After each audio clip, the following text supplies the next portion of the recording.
Today we're talking to Warren from Ardezen, and Warren's company is a company that does GACP and cannabis certifications and specializes in medical herbs. Warren, tell us a little bit about your company. Thanks for having me. We are an international supply chain company focused on medicinal cannabis. We have been around for the last 4 years. Prior to my role in the company as setting up the business around supply chain, I ran one of the largest medicinal cannabis manufacturing companies out of Canada with a subsidiary in Australia.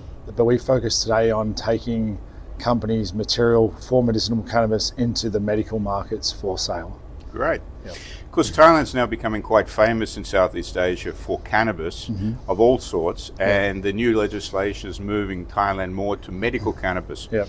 Tell me a little bit about what you see the legislation doing and how you would move to being in a medical cannabis business, particularly exports. Yeah, so Thailand represents a really exciting opportunity for me personally, and I think the industry in general. First country in Southeast Asia to create licensing for medicinal cannabis cultivation, but also allowing companies to export. I think if you look at the sort of countries that have been primarily successful today, likes of Canada, Australia, the cost of good to produce a product in those countries is extremely high. And the opportunity here, I think, in Southeast Asia with Thailand is ultimately around creating a product that's the same quality as what you would produce in those countries, but obviously for a product price point that's much more attractive than what those countries can produce the product for. And so that's been a focus for us over the last period of sort of 12 months or so, is identifying companies that we can engage with and partner with into providing products from their services here and exporting that product overseas. I've seen a lot of grow sites, from high-tech grow sites to people basically growing in their backyard. Yeah. To export, you need certain standards in that. Explain to me what the standards are to grow cannabis for export. So I think the first thing is you need actually a proper appropriate license from the Ministry of Public Health. But ultimately, I guess globally, there is a global standard around cultivation practices. We call that good agricultural collection practices. There's 3 bodies that actually sort of oversee that today. There is actually the domestic Thai FDA, so they have their own certification for it. There is also World Health Organization, so they have their own, I guess, regulatory framework for GACP. That would allow companies to export products into the likes of Australia and New Zealand. And then there is the EU GACP, which is what we focus on getting companies across to. That will allow companies to export product all over the world. It's very much a documentation-based process where we are understanding how people manage their facility, all the different parts around the process itself, and identifying whether there are gaps in terms of how they follow the process and whether there is a repeatable process to ensure that the quality of the product is maintained for export. Sure. And I guess that's really important because we're now taking herbs to the medicinal side. Yeah. So if it's harmful for whatever reason, people can track back. Yes. Yeah, correct. So all the sort of product, I guess, once we get to the export process is tested. Unfortunately, there aren't any laboratories today which are necessarily recognised domestically in Thailand, but we take the material out to our laboratories in the likes of Canada and Australia. That gives us a what we call full pallet COA. That certificate of analysis looks at things like the microbial limits, things like heavy metals, the use of pesticides, which is not allowed, and then overall just looks at the quality of the plant from a potency and a terpene perspective. This is pretty important because a lot of my clients have said, hey, don't worry, I've got GACP Thai, and I'm going to be selling to Germany or to Australia or wherever. Can they take that GACP Thai and use it to export to Germany or Australia? They cannot. What I guess the Thai FDA GACP does do, it's the first step for companies to realise their requirements around the overall end-to-end process and systems that they have inside their facility. So it is arduous. It looks at how things like the water system, the use of pesticides, how they harvest, how they cure the material, how they trim the material, things like that. But ultimately, the European Pharmacopoeia, which is EU GACP, that is a very regulated kind of documentation process, which looks at overall the actual documentation, how you adhere to it, which really, I guess, as you alluded to before, ensures that the quality of material is maintained grow to grow, batch to batch. Yeah. Okay, great. Question I have, because it comes up often, do the growers need to put in place a software-based system to allow them to track and trace, or can they do it simply with documentation? You can do it with documentation. Obviously, with systems and digital platforms, it becomes much simpler, especially when we start to look at things on track and trace when things go wrong. Obviously, human error is one of the most critical points of failure. So having a digital process or system in place really does ensure continuity, and I guess the documentation process is much more robust and much simpler for us to identify where potential supply chain or issues exist within the product itself. Yeah, really interesting. So now I've got this grow facility that's got GACP for export. What do I do now? I've got my product, I want to export it to the UK. What do I need to do? So your customer will basically, in each country which you are selling to, would actually create their own import permit first. So that would require their local health authority, their federal health authority, actually issue them a permit. For the issue of that import permit, they would be looking things like your Thai licenses. One of the things actually comes up frequently is all of the documentation we do get is in Thai. So we are asking for groups to ensure that they have all those licenses and their appropriate permits, etc., translated into English, because that's the primary language that all groups, health authorities are looking at. With the import permit, that'll define the products to which we're importing. So we'll look at things like the strains, the volume, the potency, the quality of the material. That would then be issued by the health authority. The health authority in that country, whether it's Germany, Australia, UK, would then send the import permit to the business here in Thailand. They would then go to the Thai FDA and apply for an export permit. Once they have been issued, the Thai FDA would look at all the things like the permit itself, what's on it, the volume, the quality of the material. They would assess that the group that is going for the export permit has an export license, that they have the appropriate GACP certifications. Then they would actually ask for what we call a phytosanitary certificate. So you need the government body around phytosanitary to visit the facility. They'll do an inspection of the actual material itself. They'll then issue a phytosanitary certificate. So you can see here we're talking about lots and lots of documentation, but it is just really, I guess, in the early phases, an assessment by the external bodies internationally that we have all the right documentation, the bodies here in Thailand that we have the right documentation, and generally I've found from experience that once we actually go through this a couple of times, it becomes significantly easier. Your name's recognised as company has been doing it before, so your paperwork and your stamps become a bit quicker.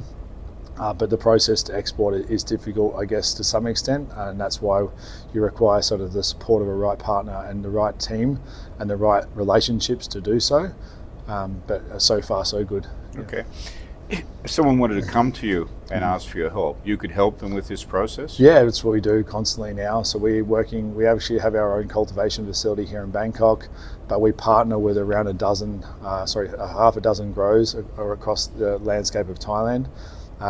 We support, I guess, identifying what the quality of the material is, actually engaging customers to buy the material today. So I'd say potentially in the next sort of month or two would probably be supporting one of the largest export groups in the country. Wow, that's impressive. Yeah. That's impressive. I hear a lot in the paper about people just putting in their suitcases and taking it to the UK or wherever. Yeah. What are your thoughts about that? It still humours me to hear about how it is still taking place. I understand that it does happen. I even I bumped into a group a couple of days ago that was here from the UK, and I learnt that they were here specifically for the black market purpose of export. I do think that it's already becoming more difficult. Thailand has been deemed as a location now that for every single package coming from Thailand is to be searched. And that's because there was a period of time where containers were being picked up with cannabis in it. I'm now hearing about requests for people to mule cannabis through suitcases to different parts of the world. I think it's short-sighted. I think that's, for us as a business, we've always been focused on regulated, legal, medical. There is a enormous volume of opportunity as a supplier, and customers are still desiring in consistent basis volumes of material. As I said earlier on, the quality of the material here and the price point of the product means that the product actually itself is really attractive to the international customer base. So I guess that the licenses and going through them could be deemed daunting, but I kind of don't understand why people wouldn't go through the regulated process, because there's not too many things that could go wrong.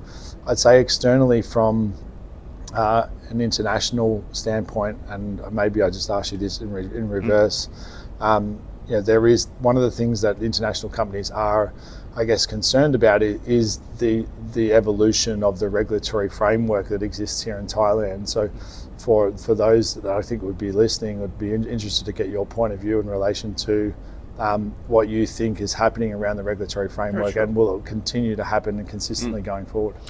I think what we've seen is fairly typical for Thailand. They've gone through an iterative process. They started off with moving cannabis to narcotics, and now it's moved for more than 0.2% THC, that will move as a controlled substance.